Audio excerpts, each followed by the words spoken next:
Not all landing zones are created equal. Persistent hangars have arrived, begging the question, which planet is best for your home in 324 and beyond?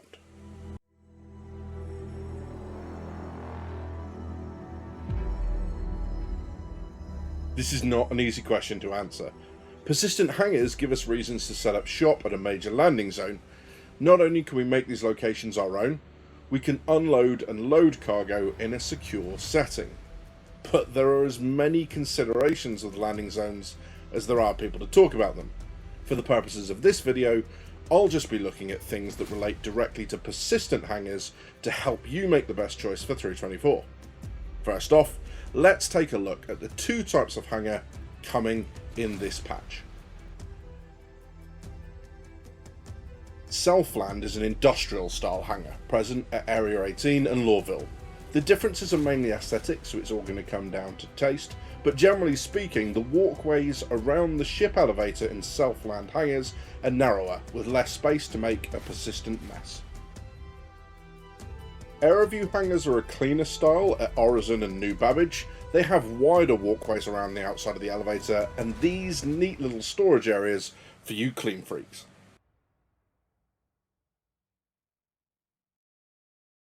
A surprise factor you won't have been expecting is the proximity to the Stanton Pyro jump gate. I know patch 4.0 has just been punted into quarter 4 and even that's not set in stone, but how close your hangar is to the gate will be important when you're hauling your goods all the way back from another system. ArcCorp is the closest, with Hurston and Crusader so close that it's just splitting hairs for second, and Microtech damn near the other side of the system.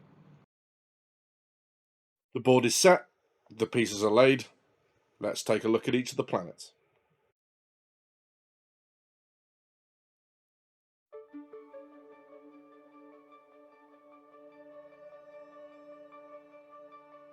Arguably the game's prettiest location to just get out and free roam, Microtech's frozen tundras and occasional green spaces seem to have been a player favourite for, well, quite some time.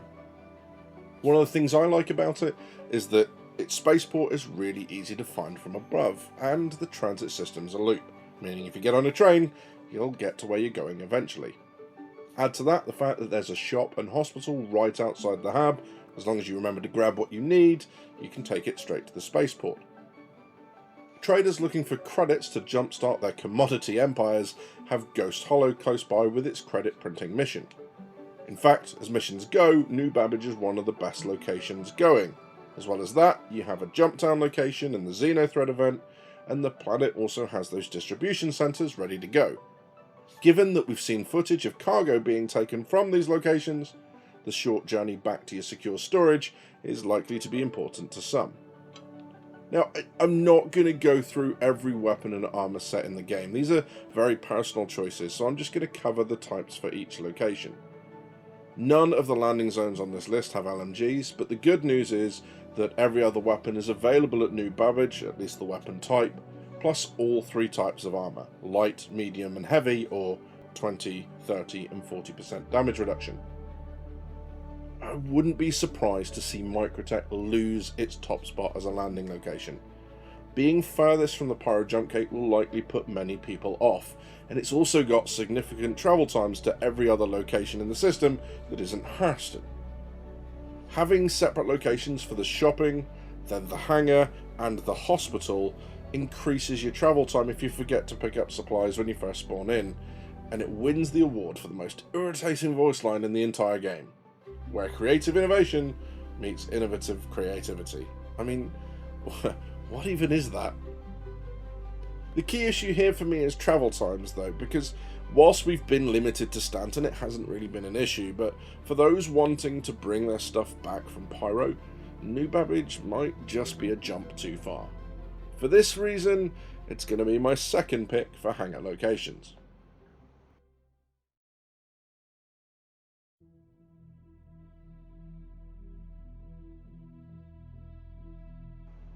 Loreville's scrap-strewn planet is also entirely free roam. Just ignore the oppressive Hurston dynasty and questionable air quality. And I'm sure the acid pools strewn about the place are nothing to worry about either.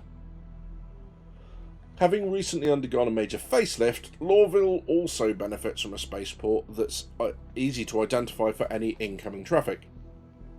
And its central location within the Stanton system means that the travel times won't have your eyes rolling back into your skull whilst you wait. Travel within Loreville, though, isn't all sweetness and light. It's a commuter's nightmare, with the spaceport and the shopping area and the trade district all connected by different trains, increasing travel time significantly, even though the train to spaceport ride is the shortest on this list. Another significant drawback is the lack of weapons. Whilst you'll be able to pick up ammo, needing firearms will have you headed off-world. Not so much of a problem for those who've hoarded guns up until now, but for newer players, or playing post-wipe, it'll be an issue. Mission-wise, it's been close to the second and third phases of Xenothreat, it has a jump town, and it has the distribution centres, but it's hard to overlook the travel issue around the location and the lack of weapons. So Loreville, for me, is going straight to the bottom of the list. Sorry, Hurston.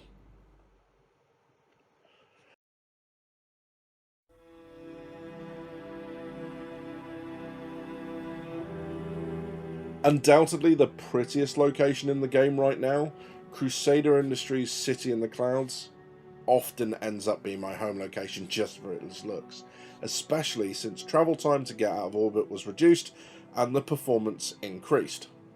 Add to that the vast improvements on cloud rendering, and aesthetically speaking, Orison's pretty tough to beat. Whilst I don't go into components in this video because that's a rabbit hole that's just never going to end, it's worth mentioning that Orison has access to some of the best shields, quantum drives, and power plants in the game. The same shuttle will take you to every place in Orison, just like it will in New Babbage, even if they are spread across those three locations, the Spaceport, Cloudview Center, and Providence Platform, and you're centrally placed in the system to reduce travel times to other locations. You're also right on the doorstep of the Siege of Orison event, as well as there being a jump town location on one of the moons, and the proximity to those middle stages of Xenothreat.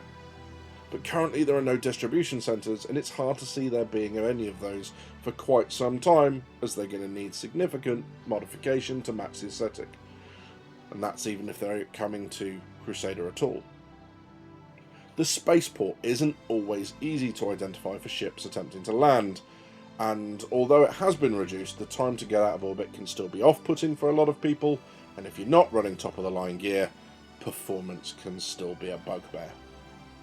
You're also lacking any choice in either heavy armour and many of the weapons categories, so whilst the travel times for Orison may put New Babbage to shame, the fact that it's tougher to get around and lacks the access to those weapons and armour from a hammer perspective, I'm gonna have to put Orison at my number 3 spot. The city planet of ArcCorp, Coruscant wannabe, is still pretty, despite having the oldest visuals of any of the home locations. There's something very Blade Runner about the number of those rooftop landing pads that you can go and stop off at and just, like, observe the cities. I don't really know what to call it. Them. Ugh. Unique amongst the home locations is that there are only 2 places for you to get supplies. ArcCorp Plaza holds all of the shopping, as well as the hospital and the trade development division. And then there's the spaceport, and that's it. Once you're familiar with it, ArcCorp's really easy to traverse, and the bar even has a cocktail list on a sign outside, and that is a future video right there. The short travel time to the Pyro jump point is going to be really important for some, and not so much for others. Those who don't intend on shifting huge amounts of cargo, or being a loot goblin like I am, may well choose to continue setting up shop at stations and running the risk of shared hangars. But given how long we've been waiting for Pyro, the importance of this cannot be overlooked. Even though the spaceport is pretty hard to locate, even with that new light column they've put in, thanks low cloud cover, it has access to pretty much everything else you'd need to keep your hangar stocked, so I'd really recommend Area 18 for those looking to get set for their Pyro adventures. Home locations are either going to be a means to an end for players who just drift through the system, or a deeply personal choice for those who want to feel like they put down roots or to take advantage of the secure space. So I'm sure not everyone will agree with the choices I've made. Let me know where you're going to set up your first persistent hangar. You know what to do. You've been watching Drinkers with Gaming Problems. Thank you very much for stopping by. I'll see you soon.